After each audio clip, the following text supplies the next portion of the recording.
Dragii mei, vreau să vă arăt astăzi un proiect la care lucrez eu. Ceva interesant.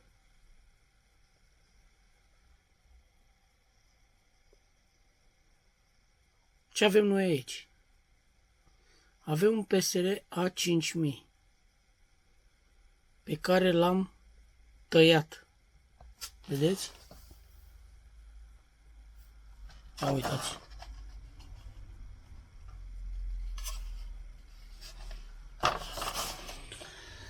Unii dintre voi cred că ați văzut anunțul meu pe internet. Dădusem anunț că caut să cumpăr un PSR-ul. Mai uzat așa, nu nou. La mâna a doua. Și am vrut să iau ceva de genul SX 700. Chiar am vrut un SX 600. Dar mi-am dat seama că nu are mufe MIDI și nu știam dacă merge să fac vreo adaptare, ceva, ca să îl transform într-un modul. Gândul meu a fost să-mi fac un modul pentru keyboard, care merge folosit și pe acordeon digital sau FR7, FR8, X. Și am căutat un PSR care să aibă mufe MIDI standard, normale. N-am vrut să mă conectez prin USB ca să fie treaba mai simplă. Adică să meargă sigur. Și mi-am luat un keyboard de la Alesis. Aici aveți stick-ul lui wireless. Deci asta e conexiunea lui wireless. Keyboard-ul are și mufă MIDI. Dar pe mine mă interesează să folosesc chestia asta. Adică să nu fiu legat cu cablu. Dacă cânt în formație, eu zic că 5, 6, 7 metri acolo în fața formației bate wireless-ul ăsta. Așa. El o să folosește și cutiuța asta, șmecheria asta. Vedeți? Asta este o interfață la care conectezi keyboard-ul Alesis, stick-ul, așa? Iar în spate are MIDI, da? Și alimentare. O să-i dau 5 volți aici, tot din PSR A5000. Și o să ies cu cablul out, de aici out. Stați să focalizez puțin. Se defocalizează jucărica asta mereu și mă enervează. O să ies de aici, de la out. O să ies de aici de la out și o să intru la in. Dar în modul, în interior, o să trag fire să nu se vadă pe afară. Și acum să vă arăt și modulul, cum o să arate. Am vrut acest modul făcut din PSR A5000 să-și păstreze toate funcțiile de orgă normală.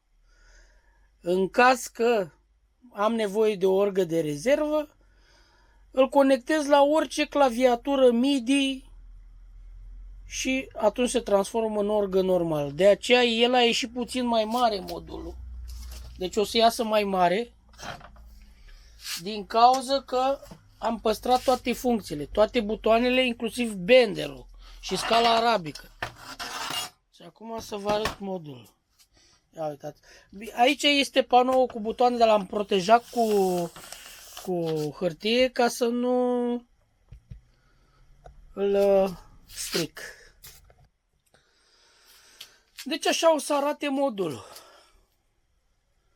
Aici în stânga vine benderul, pe care nu o să-l folosesc niciodată probabil, doar dacă o să-l folosesc ca orgă de rezervă. Aici e scala arabică, iar butoanele care vineau aici în dreapta, le-am mutat în stânga sus, în locul la difuzor din stânga. Așa. A dispărut difuzorul de aici. Aici am pus un plastic care o să-i fac o gaură pătrată în care am făcut o... Să văd unde l-am pus. Unde am pus jucărica aia. Aha, uite. Deci am confecționat din plastic jucărica asta, care o să vină așa în sus. Iar de ea, în spate, o să vină chestia asta, mufă USB. Ca să am stick-ul aici pe față. Stick-ul wireless. Înțelegeți? Aici voi face o gaură pătrată și va veni chestia asta aici. Ca la Genos. Așa. Mai avem chestia asta care este plasticul care vine la căști, mufa de căști. Deocamdată nu m-am hotărât unde, dar probabil că în spate undeva aici o să vină chestia asta. Și acum să vă arăt și în interior cum arată. Deci, ia uitați, hai să întorc așa, să vedeți mai bine. Ia uitați. Ăsta e panoul cu butoane. Este un modul mai măricel așa și mai lunguieț. Datorită că PSR-ul are placa asta, este comună în formă de L aici. La butoanele de la RIP, de la Style. Face parte comună cu butoanele de sus, de la Transposer, de la Tempo, de la... Așa, și Control Life are 2 potențiometri aici. Și nu am vrut ca să tai placa în două, că are foarte multe trasee și mă risc să stric. Și nu-i bine. Aici am topit plasticul și l-am lipit cu un letcon, dar e provizorie treaba. Pentru finisaj interior există așa ceva. Silicon cald, baghete negre. Cu asta se poate finisa frumos înăuntru, să nu se vadă urât. Oricum pe afară nu se vadă lipiturile. Am căutat să fac lipituri foarte estetice prin exterior. Adică în exterior o să se vadă niște dungi. Asta e. Deci, așa o să arate aproximativ. El arată urât așa, fără butoane, găuri goale.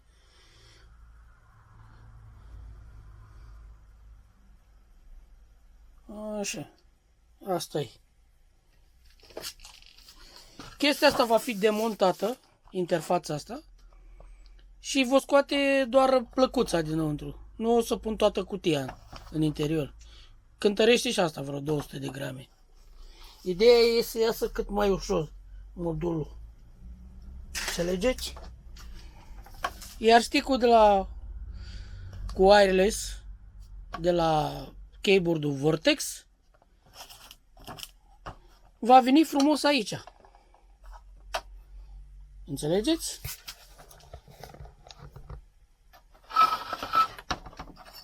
O să vină adaptorul ăsta care lucrez la el, îl confecționez.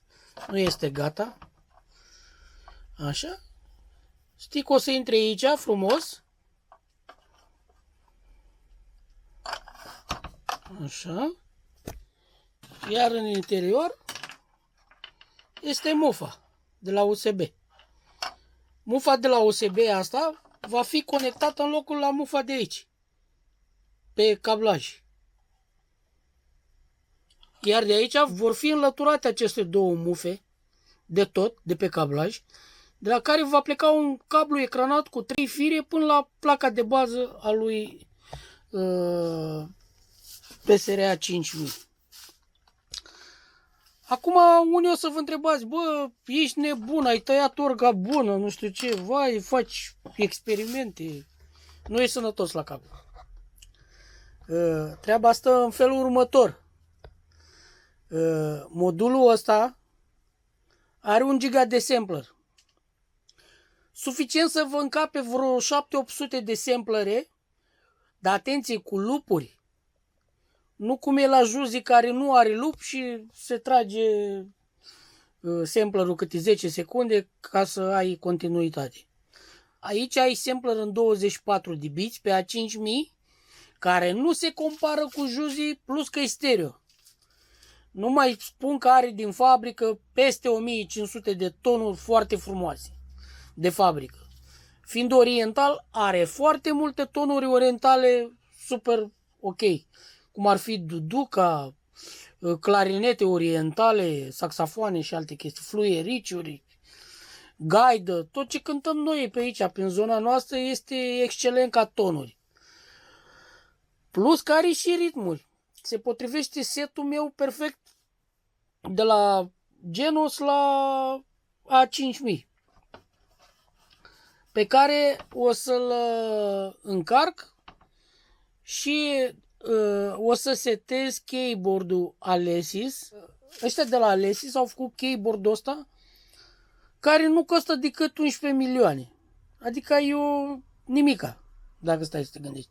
El este un keyboard controller, adică nu are tonuri pe el. Voi lua tonurile de aici. Dar keyboard-ul este foarte isteț, keyboard-ul ăla. În afară că are claviatura cam adâncă și se poate micșora, restul este cam ok keyboard-ul, adică are claviatură 3 octave, clapă dinamică, cu aftertouch, nici nu mă așteptam să aibă așa ceva. Are comenzi de octave pe el, are bender, are modulație, are 3 bancuri de salvat modulații. Ce mai are care îmi place? Are 8 slidere care merg programate acolo, orice funcție MIDI este programabil acolo. Are 8 paduri care poți seta tonuri acolo, 8 tonuri, principale tonuri care îți plac ție. De exemplu, acordeon, supită de acompaniament, fluier, eu știu, clarinet, 8 tonuri poți să le salvezi acolo și doar ai atins padul și s-a schimbat tonul. Ce nu are keyboard-ul ăsta și lăutarii muzicanții ăștia periculoși fug de el, nu are transpozer, butoane fizice pentru transpozer pe el și trebuie programate. Dar asta se rezolvă pe program. El are 24 sau 25 de programări pe el, cum s-ar spune, ca și cum ar fi seturile, cum e la acordeon FR7, 7X, probabil și la 8X e la fel. Acel set memorează toate funcțiile de pe el. Când ai schimbat set 2, se schimbă alte setări dacă vrei. Ei, eu o să fac așa. O să bag transpozerul așa, să zicem de la programul 10 să fie 0, 11 să fie plus 1, 12 să fie plus 2 și 13 să fie plus 3. Și invers, 9 să fie minus 1, 8 să fie minus 2 și 7 să fie minus 3. Poți să crești, dar eu zic că mai mult de un minus 1 sau plus 1 de obicei nu transpui, maxim 3. Poți să setezi și transpozerul. De exemplu, când de la do major, da? O melodie. Și brusc solista zice si minor. Dar ți-ți vine mai bine să cânti de la do minor, să zic. Și vrei minus 1. Imediat te-ai dus și îi dai minus. În loc de programul 10, programul 9. Și care este memorat cu transpoziția minus 1. Dacă vrea solista să cânte de la do diez, ai dat programul 11. Pac, adică crești cu câte un program. Ai rezolvat problema asta cu transpozerul. El nu are pe față transpozer. Dar dacă cânti lângă formație, poți să întinzi mâna la modul să transpui de acolo, din modul. Deci ăsta este proiectul meu la care lucrez acum. Nebunia mea, asta este, să fac eu un modul cu creier de Yamaha. E o leacă mărișor modulul, iese lungușor, dar ce să facem? Asta e situația. Aici am o gaură, care nu știu ce o să pun aici. Trebuie să pun o bucată de plastic aici. Cantul, știu din ce să-l fac. Capătul aici, știu din ce. Am niște carcase de orgi mai vechi, o să le tai și iau plastic de acolo. În final o să lipesc pe interior cu rășină de la bizon și probabil cu fibră de carbon o să întăresc, să fiu eu sigur că nu crapă nimic pe acolo, lipiturile mele ce sunt. Adică, Doamne ferește, la transport știți cum e, poate să scăpe băieții pe jos și să-l spargă, să-l facă bucăți. Și cam asta e. O să revin cu un demo când o să fie gata. Acum doar am vrut să vă arăt așa despre ce proiect am eu în cap și deja de fapt m-am apucat de el. E în stadiu, e 20% din stadiul de execuție. Vă salut și Doamne ajută!